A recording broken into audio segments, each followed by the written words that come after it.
मैं राजेंद्र भगत Jammu news mission के लिए इस समय जो समाचार आ रहा है काफ़ी दिलचस्प आ रहा है। नौशहरा विधानसभा सीट से अरविंदर रैना जो भाजपा के उम्मीदवार हैं, उन्होंने एफिडेविट जो भरा है, जो नामांकन पत्र भरा है, उसमें जो संपत्ति का ब्यौरा दिया है, वो दिलचस्प खबर उस पर बनती है कि आज पूरे देश के अंदर देखा जाए तो मुझे लगता है कि सबसे कम संपत्ति जिनके पास है, जो इस समय इलेक्शन लड़ रहे हैं, शायद वो अरविंदर रैना जी हैं। 1,000 रुपया मात्र उनके पास कैश है और कोई भी संपत्ति उनके पास नहीं है। मात्र 1,000 रुपया जो एफिडेविट में उन्होंने भरा है। और इससे पहले जब 2014 में जब उन्होंने जो इलेक्शन जब लड़ी थी, तो उस समय जब उन्होंने एफिडेविट भरा था, तो उस समय उन्होंने संपत्ति का जो ब्यौरा दिया था, तब उनके पास 20,000 रुपया कैश था। दिलचस्प बात यह है कि जहां जम्मू कश्मीर के नेता जो हैं, जिनकी संपत्तियां कई गुना बढ़ी हैं, आपने देखा होगा जितने भी कैंडिडेट इलेक्शन इस समय उस पार्टिसिपेट कर रहे हैं, उनकी संपत्तियों का अगर देखें तो बहुत ज़्यादा संपत्ति है।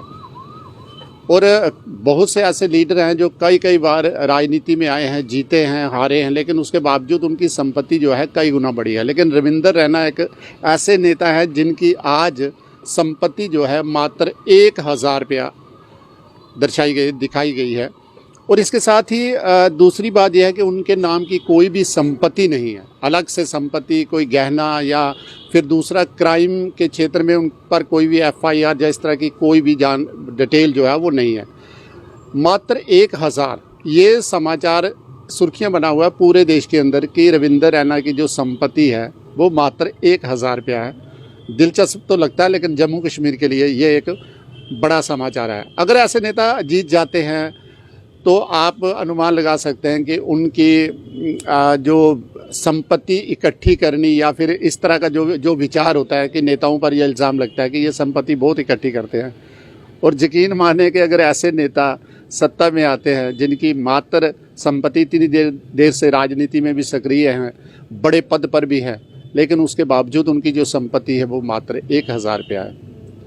और ऐसे नेता अगर राजनीति में आकर जुट जाते हैं, किसी पद पर आसीन हो जाते हैं, तो लोग इन पर विश्वास कर सकते हैं कि जिनकी संपत्ति मात्र इतनी कम है, तो वो जीतने के बाद भी, हालांकि इतने बड़े ओहदे पर रहे थे, अगर वो चाहते तो संपत्ति बना सकते थे। इसमें छोटे से छोटे जो कारपोरेटर लोग भी जब सत्ता में आते हैं तो वो भी संपत्ति को कई गुना बढ़ा लेते हैं।